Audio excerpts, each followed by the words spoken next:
Okay, it's the Doug, and here we go with the second part, the second episode in our 5-part series discussing Plato's The Allegory of the Cave, and we're discussing the Allegory of the Cave, or whatever.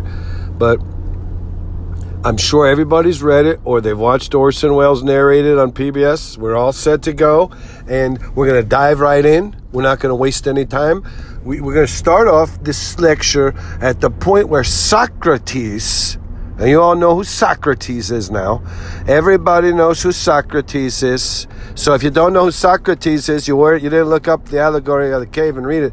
But in one part of the Socrates is explaining, I can't remember, but at what point, at what part it was. But he's saying that those prisoners that saw the shadows on the wall, the prisoners, the 5 or whatever there was, 6 of them, that the philosopher is like one of those freed prisoners. One of those prisoners in the Allegory of the Cave gets freed, and the first thing he finds out is everything he thought he saw, everything he thought he understood, it turns out it's completely different. If he saw a shadow of a rabbit going across the wall, if he's seen a rabbit in real life, he wouldn't know what to make of it.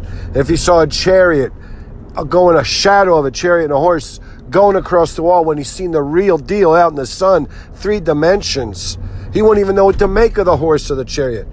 And so Socrates is trying to say that that's like, the philosopher who's released. The prisoner is a philosopher, and he realizes, the philosopher, that the things we see are only fragments of the reality. And it takes the philosopher to, understand things on more of a deeper level. And I understand what he's talking about. What Socrates is saying is that just like the prisoner when he's released, the philosopher, he has to perceive things on a deeper level, coming at it from more than just one angle, not just the apparent. But he has to be the guy who delves in deeper, understands it and can share it, from a sideways view, a port linear kind of a idealized version, or whatever you would say.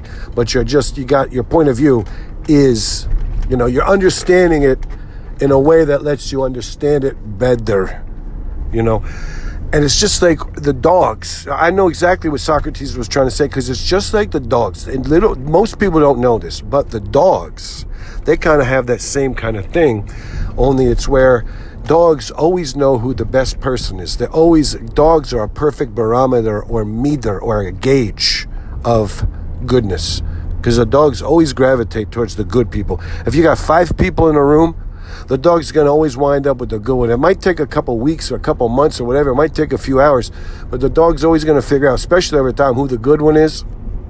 And they always cozy up to the good one. The dogs always pick the favorite of the people, whoever's the best person. Dogs are a perfect barometer of goodness. So if a dog walks into a room, it's like Plato's thing. If there's 5 or 6 people and the dog's put in there, and this wouldn't have to be that long of a period of time, the dog would always want to go hang out more so with the one that was the most good. Dogs are a perfect barometer of, a judge. They can figure out who the good ones really are. And that's the funny thing. And that's why they develop rivalries. And that's why certain people are like, the dog guy was my dog, but now it just wants to hang out over there with that guy. The dog only wants to hang out with Uncle Freddy. I thought Uncle Freddy was a drunk who didn't want to work. But the dog seems to think he's the cat's ass, over here. The dog doesn't want nothing to do with me. The dog just wants to hang out with Uncle Freddy. But whatever the case may be, the dog's always going to figure out who the good one is, and the dog's always going to gravitate, and the dog's always going to come to like that one the best. And that's the same thing Socrates is saying. The job of the philosopher is to understand things on a deeper level, so everybody, and then he can share it with everybody, and everybody else can understand. It wouldn't just be a fragment. It just wouldn't be what that thing looks like it is. It would be a deeper, more, whatever. More gravitas. Whatever it would be, you would have the fuller, deeper understanding, and then you could apply it to, it would go, whatever. It doesn't even matter. I don't even know if Socrates was onto something like this. When you play baseball, you don't, if you drop the high pop, they're going to say, hey, the kid, look, he's running around the bases. You didn't get the guy out. It's a high pop. It's like a free out. You're not going to say, hey, but it's more nuanced than that. You got to look at it a different way. Like, no, you should have caught the high pop.